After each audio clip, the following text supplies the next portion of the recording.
জরায়ুর মুখ সেলাই করে দেওয়া একটা প্রেগন্যান্সিকে ভালো রাখার জন্য।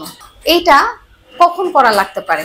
সব মহিলাদেরই কি প্রয়োজন, বা করলে কোন সময়টার মধ্যে করা হবে? আর জরায়ুর মুখ সেলাই করে দিলে আবার কি এগুলো খুলতে হবে, অথবা পরবর্তী প্রেগন্যান্সিতে কি করা উচিত?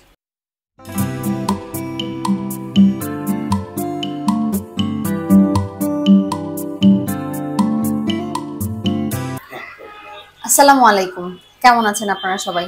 আমি ডক্টর রিনা নাসরিন। আমি আপনাদের সাথে আছি প্রতি শনি, সোম, বুধ ডেল্টা হেলথ কেয়ার হসপিটালে। এটি মিরপুর 11তে অবস্থিত। যদি আপনারা আমার সাথে যোগাযোগ করতে চান, এই দিনগুলোতে আসতে পারেন সন্ধ্যা 7টা থেকে রাত 9টার মধ্যে, এবং আপনাদের জন্য সিরিয়ালের নাম্বারটি নিচে দেয়া থাকবে। তো আজকে আমরা যে টপিকটা নিয়ে আলোচনা করব, একে বলা হচ্ছে cervical cerclage to rescue a pregnancy. আচ্ছা, আমি যদি বাংলায় কথাটি বলি তাহলে এটাকে বলা হচ্ছে যে জরায়ুর মুখ সেলাই করে দেওয়া একটা প্রেগন্যান্সিকে ভালো রাখার জন্য। আচ্ছা, এইটা কখন করা লাগতে পারে? সব মহিলাদেরই কি প্রয়োজন, বা করলে কোন সময়টার মধ্যে করা হবে? আর জরায়ুর মুখ সেলাই করে দিলে আবার কি এগুলো খুলতে হবে, অথবা পরবর্তী প্রেগন্যান্সিতে কি করা উচিত? সবকিছু প্রশ্ন উত্তরই আমরা এখানে দিব। তো আপনাদের মাথায় অনেক সময় প্রশ্ন আসতে পারে যে যেখানে জরায়ুর মুখ বন্ধ হয়ে গেলে সমস্যা, মাসিকের রক্তটা বাইরে বের হবে না, তাহলে এখানে জরায়ুর মুখ কেন বন্ধ করে দেয়া হচ্ছে? হ্যাঁ, অবশ্যই এই প্রশ্নটা আপনাদের মাথায় আসতে পারে।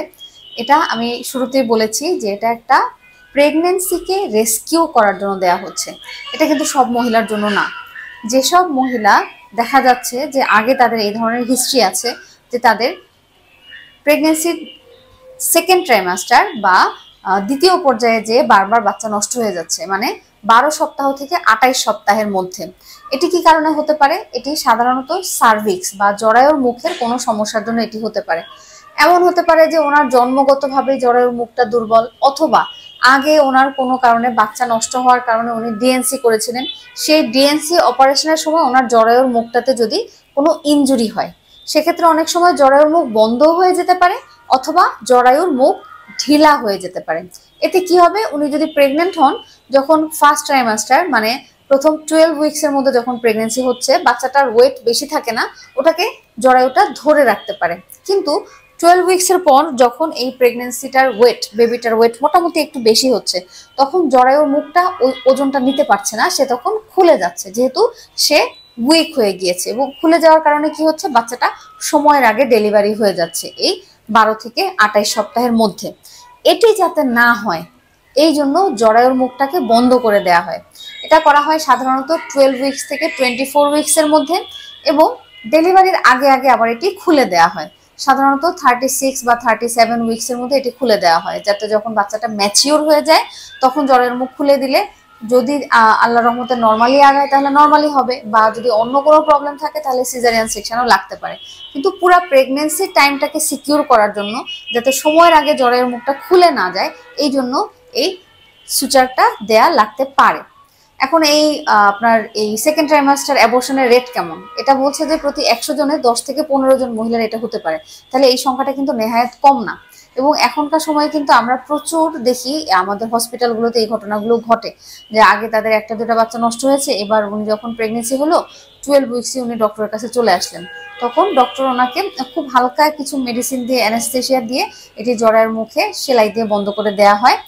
বাচ্চার সেরকম কোনো প্রবলেম হয় না, এমনভাবে মেডিসিন দেওয়া হয় যাতে বাচ্চার সমস্যা না হয়। কিন্তু এই সার্কলেজ দেওয়ার পরেও কিন্তু রোগীর কিছু করণীয় আছে। যেহেতু ওনার এটা খুব হাই রিস্ক প্রেগনেন্সি, ওই সার্কলেজ দেওয়ার পরে কিছু ইনজেকশন দেওয়া হয়, প্রোজেস্টেরন, হাইড্রোক্সি প্রোজেস্টেরন ক্যাপ্রয়েড, এটাকে ওনাকে উইকলি নিতে হয়, এবং ওনাকে কমপ্লিট বেড রেস্টে থাকতে হবে যেন কোনোভাবেই ওনার ব্যথা না ওঠে। কখনো কখনো এমন হয় যে রোগী আসলেন না টাইম মতো, যে তার দেখা গেল যে একটু একটু করে ব্লিডিং হচ্ছে, হ্যাঁ, 12 বা 14 বা 18 সপ্তাহে একটু একটু ব্লিডিং হচ্ছে, তখন এসেও কিন্তু অনেক সময় দেওয়া সম্ভব হয় না। এটা দিতে হলে কিন্তু অবশ্যই ব্লিডিং ছাড়া অবস্থায় দিতে হবে। তো এইসব ক্ষেত্রে হলে তাকে হাসপাতালে ভর্তি থেকে ওষুধ দিয়ে কমপ্লিট বেড রেস্ট দিয়ে ব্লিডিংটা বন্ধ করে তারপর এই সুচারটা দেয়া যায়। সো আশা করি আপনারা আজকের এটা আলোচনা থেকে কিছু শিখতে পারলেন। যদি আপনাদের ফ্যামিলিতে বা আশেপাশে এরকম কেউ থাকে যে বারবার তার 4 মাস, 5 মাস, 6 মাসে এসে বাচ্চাটা নষ্ট হয়ে যাচ্ছে, তাহলে অবশ্যই একজন বিশেষজ্ঞ ডাক্তারের সাথে আলাপ করে এই বিষয়ে আপনারা কথা বলতে পারেন, এবং তিনি আপনাদেরকে জরায়ুর মুখ বন্ধ করে দেওয়ার পরামর্শ দিতে পারেন। ধন্যবাদ।